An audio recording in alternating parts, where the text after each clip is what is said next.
का विश्व विजेता? हाँ हुजूर, विश्व विजेता। अरे विश्व विजेता सिकंदर के शाही नाई के वारिस हमार गांव में आयल रहल हुजूर। हाँ हाँ हाँ, का जश्न करवैले रहलू हुजूर हमार गांव में उस तरह खोल के। अरे शाही नाई के वारिस बा या कोनो राजा महाराजा के? हुजूर उस सिकंदर के शाही नाई रहल, ओकर हैसियत कोनो राजा महाराजा से कम ना रहल हुजूर। वो कैसे?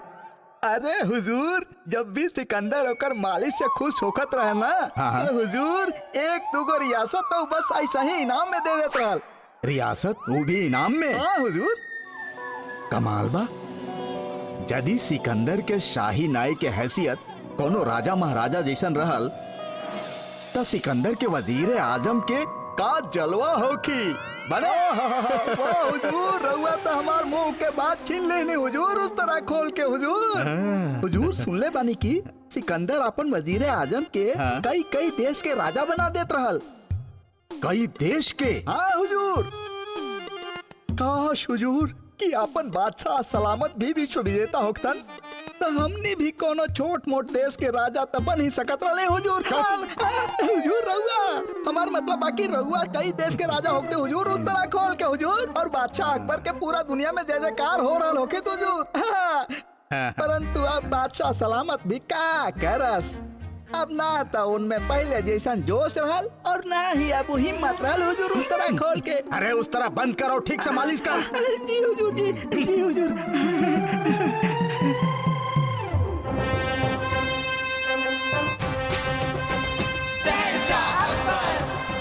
शहंशाह अकबर के, शहंशाह अकबर के, शहंशाह अकबर के, शहंशाह अकबर के, शहंशाह अकबर के। तशरीफ रखें। हाँ।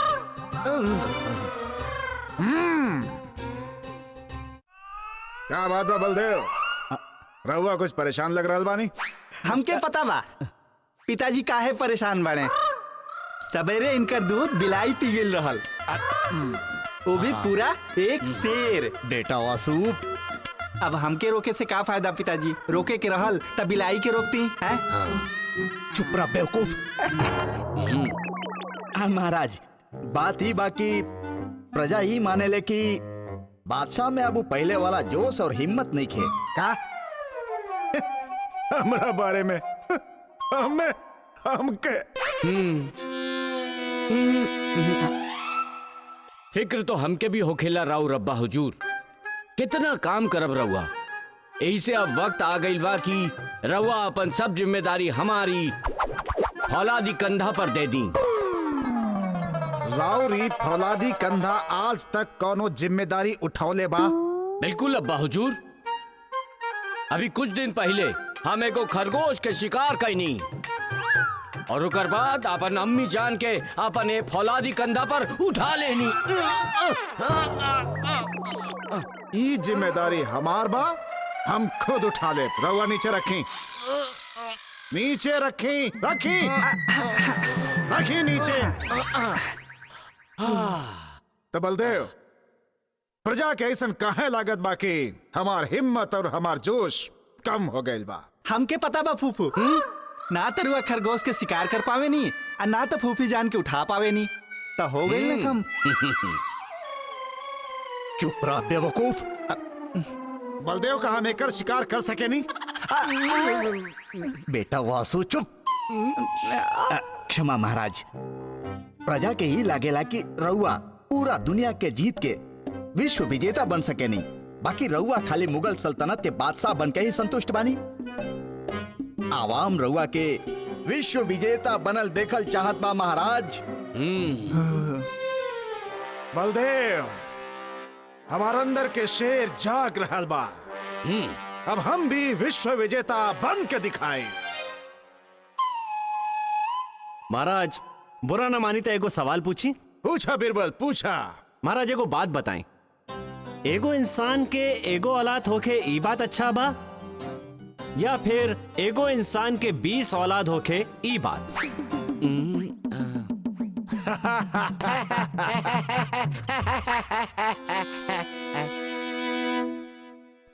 तो और कितना औलाद बा? 16।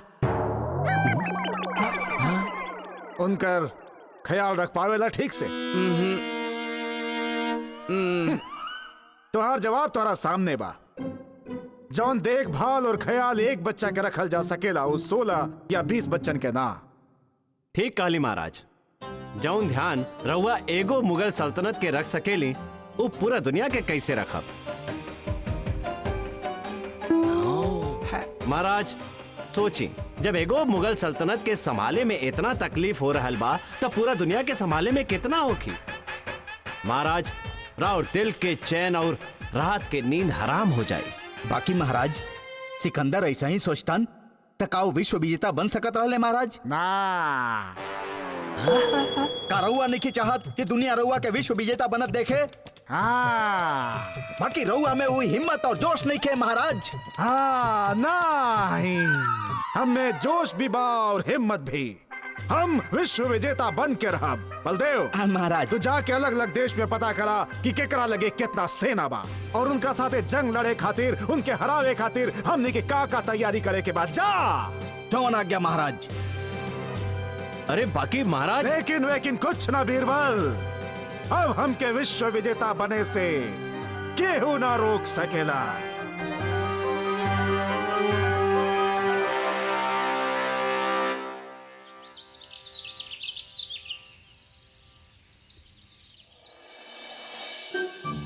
का भइल रानी साहिबा, रहोगे कोनो दौरा पड़ल बा? मतलब रहुआ इतना परेशान काहे लग रहल बानी? जौन औरत के पति पागल हो गए होके वो परेशान नाते का जश्न मनाई।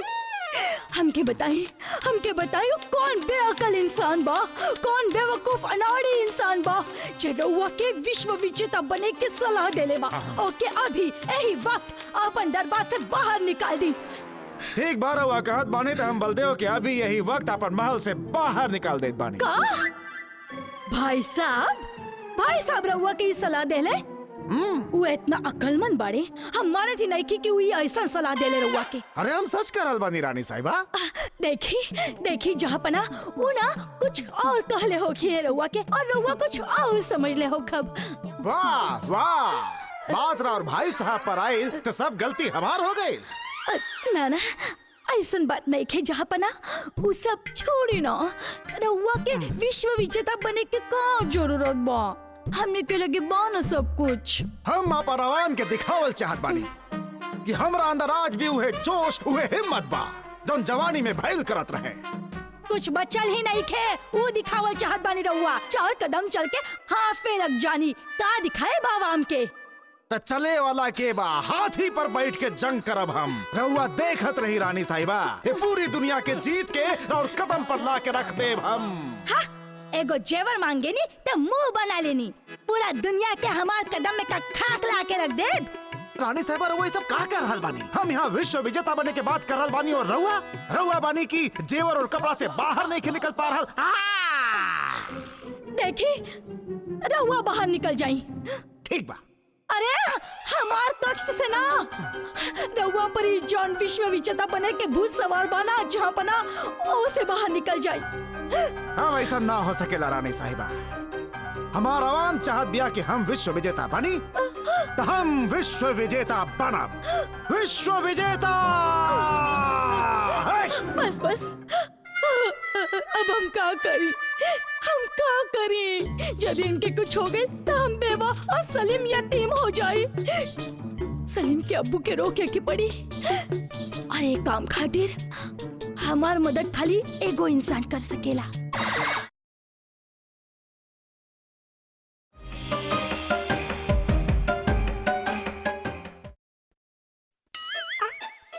महारानी की जय हो। का भाई रानी साहिबा, रउआ ऐसे तुरंत बुलाऊली? सब ठीक था बाना? कुछ ठीक नहीं खे बिरबल। सब ठीक बा अम्मी जान। ई देखी हमार डोला पहले से कितना बड़ हो गई बा। अरे तोहार महाराज के दिमाग खराब हो गई बा बिरबल। वो विश्व विजेता बने खातिर जंग लड़े जा रहल बाड़े। हमके पता बा रानी साहिबा। अरे पता बा तो कुछ करा बिरबल। यदि सलीम के अब्बू के कुछ हो गए तो हम तो बेवा और हमार बेचारा सलीम यतीम हो जाए। यतीम तो प्रजा भी हो जाए रानी साहिबा। ओहो बिरबल, यदि उनकर दुश्मन उनके हरा के ए महल पर कब्जा कर लिया ले तो हम कहाँ जाएब? और हमार धाका के साड़ी और भूटान के जेवरात के लाई हमार खातिर। पता ना जाऊं नया बादशाह आई वो देश के कैसे संभाली। देश के खुशहाली बदहाली में बदल जाए। बीरबल, हम यहाँ हमार बात कर रहल बानी और तो के प्रजा की चिंता बा। माफ करी रानी साहिबा, बाकी हमके तो सबकर चिंता बा। हमार भी तो केहू सोचे यदि हमके कसरत के बाद बादाम और पिस्ता के दूध न मिलल तो हमारे डोला के का होगी। हमके पता बा भाई, यदि तोके बादाम पिस्ता वाला दूध ना मिली ना तो तहार डोला ना छुहारा जैसन हो जाई। बीरबल, अपन महाराज के रोका, कि जंग लड़े से रोका। ठीक बा रानी साहिबा, एगो तरीका बा, बाकी रउआ लोग के वैसे ही करे के होखी जैसन हम कहब। हाँ हाँ, करी जाए ना। हाँ हाँ। बाकी का करे के होखी? नाटक मुझ लगा के। देखी, हम बहुत सोच समझ के योजना बनौले बानी। यदि रउआ दोनों हमार साथ देवता तो हम महाराज के विश्व विजेता बने खातिर जंग पर गैला से रोक सकेली। हम पर भरोसा रखें। भरोसा तो बाहर रहुआ पर मित्र, बाकी उ सलीम और बासु के का दोनों ऐसन गधा बाड़े जौन जहाज पर चढ़ जाले उमे खुद ही छेद कर देले। ओकर का शहजादा सलीम और बासु के ई योजना में शामिल करे के अपन इरादा छोड़ी। वो दोनों चलत फिरत तोप के गोला बाड़े, कभी भी कहीं भी फट सकेले। हम जानत बानी उर्वशी, बाकी वो दोनों के योजना में शामिल करे के अलावा हमने लगे कोनो चारा नहीं खे। आगे ले। कही बीरबल जी, रहुआ हमके यहाँ काहे बुलावले बानी? रहुआ जानत बानी ना कि हम कितना बड़ और मुश्किल काम छोड़ के आयल बानी। अच्छा, पहाड़ काट के रास्ता बनावत रहनी का? पहाड़ काट के रास्ता बेवकूफ लोग बनावेले तानसेन जी। हम तो पहाड़ के ही एक जगह से उठवा के दूसरा जगह रखवा देनी। अब रवा हमके ही बताई कि रवा हमके यहाँ काहे बुलावले रउआ बानी? चाहत बानी ना कि विश्व विजेता बने खातिर जहाँ पनाह जंग पर ना जाए। हाँ, त रउआ के हमार योजना में साथ देवे के पड़ी। रउआ के एगो छोटा सा नाटक करे के होगी। जरूर करब। रउआ के भी करे के होगी राजा दरबान। जरूर करब हुजूर। जब ई दोनों कर सकेले तो हम तो बिल्कुल कर सकेनी। हाँ, ऊ तबा। चलिए शहजादा सलीम, रउआ के ऐसा नाटक करे के बाकी हम तीनों में से यहाँ केहू नहीं खे। मतलब हमनी तीनों यहाँ बानी, तानसेन जी वहाँ बैठल बाड़े और वशी जी यहाँ बैठल बाड़े, हम यहाँ खड़ा बानी। रउआ के हम तीनों दिखाई दे रहल बानी, बाकी रउआ के ऐसा नाटक करे के बाकी रहते भी हम तीनों यहाँ नहीं खी, रउआ के नहीं खी दिखाई दे रहल बानी। चलिए शुरू हो जाए। समझ गई नहीं हम। हमके कुछ नहीं की दिखाई दे रहा। हमके कुछ नहीं की दिखाई। तू के बड़ा भाई? हमके कुछ नहीं के दिखाई दे रहा। हमके कुछ नहीं के दिखाई दे रहा। शहजादा सलीम, रउआ के अंधा होके के अभिनय नहीं खे करे के। हम तीनों नहीं खे दिख रहा, बाकी और सब दिख रहा बा रउआ के। हम फिर से शुरू कर रहे थे। ना, रहे दी। बासु, अब राउर बारी। उर्वशी रउआ लगे चल के आई हैं। सच्ची? बाकी रउआ के ऐसा नाटक करे के बा कि उर्वशी रउआ के दिखाई ना दे रहल बानी। ओ, ठीक बा।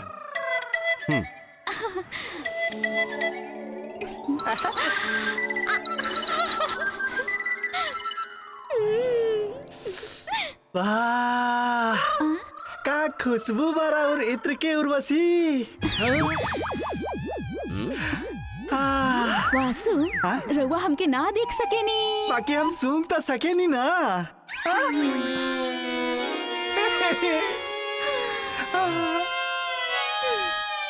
राजा दरबान, अब रउए हमने के आखिरी उम्मीद बानी। रउआ की नाटक करे के बाकी रउआ दरबान नहीं की, मंत्री बानी। जी हुजूर। अरे हुजूर बोलल छोड़ी, अब रउआ दरबान नहीं की, मंत्री बानी, मंत्री। जी हुजूर। चलिए उठी। उठे उठे। ये पकड़ी। अरे यहाँ खड़ा रही तन के।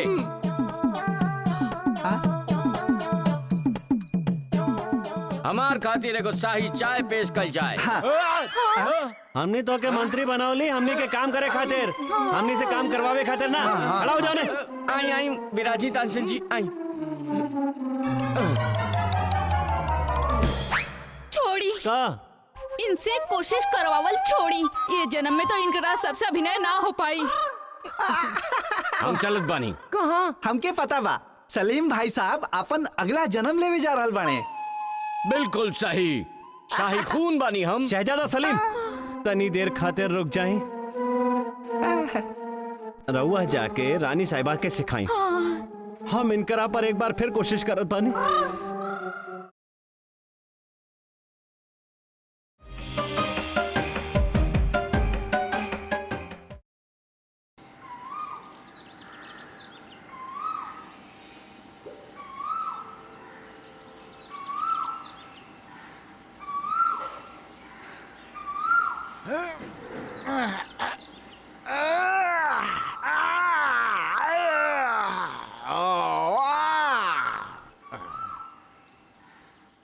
वाह, इस सवेरे सवेरे कोयल के मधुर आवाज हमरा कान में ठंडक पहुंचा।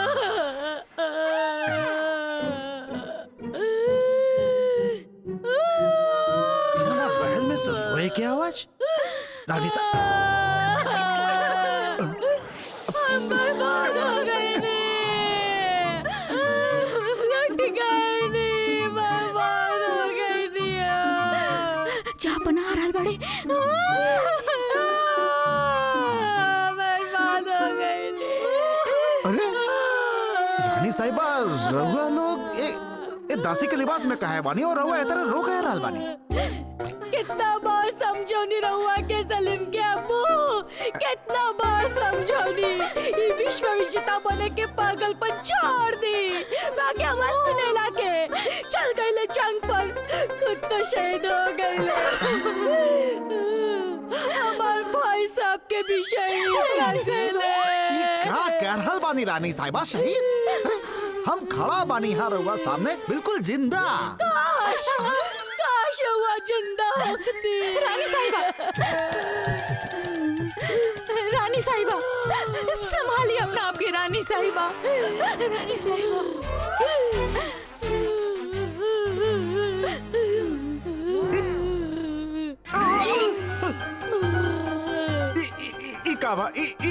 हमार तस्वीर दीवार पर काहे लगाई गई बा, जबकि हम तो जिंदा बानी, जिंदा खड़ा बानी रहुआ सामने रानी साहिबा।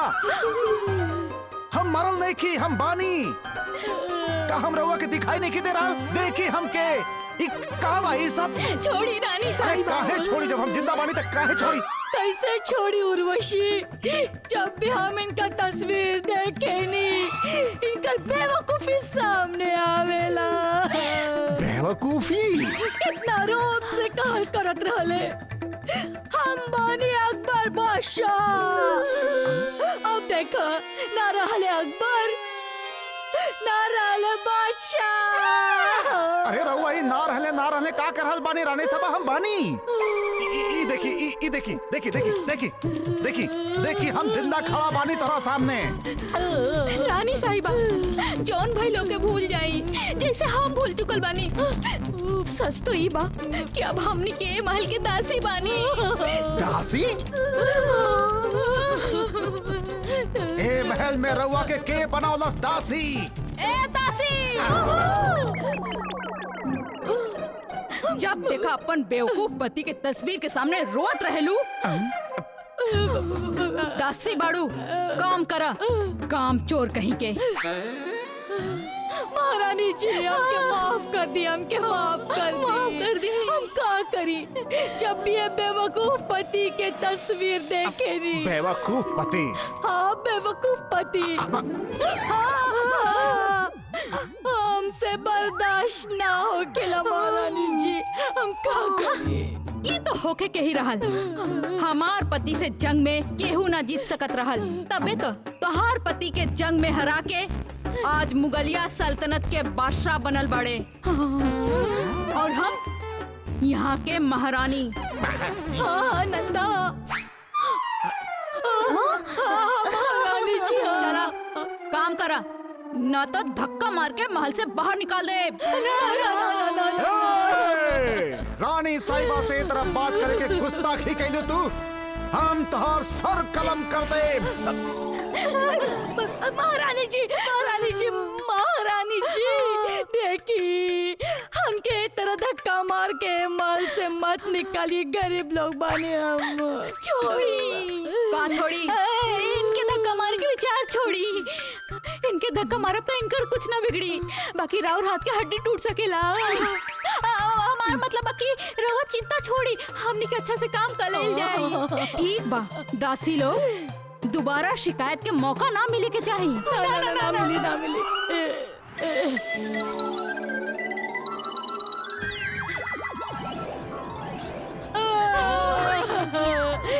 आई महारानी साहब, काम करा। ही हमार संगे का हो रहल बा? अरे हम तो जंग पर गईली ही ना अब तक, और कहीं ऐसा तो ना कि हम जंग पर जा चुकल बानी और मर भी चुकल बानी, या कहीं हम सपना तो नहीं देख रहा?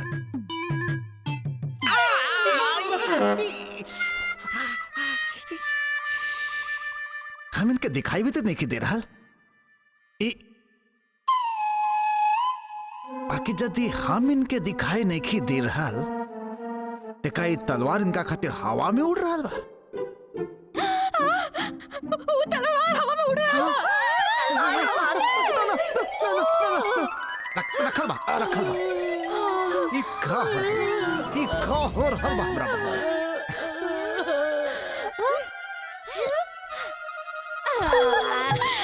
महारानी साहिबा, ये नाटक के पहला भाग तो अच्छा से निपट गई और मुझे बहुत मजा आइल। अब देखिए नाटक के दूसर भाग देख के तो हर महाराज के तो होश ही उड़ जाई।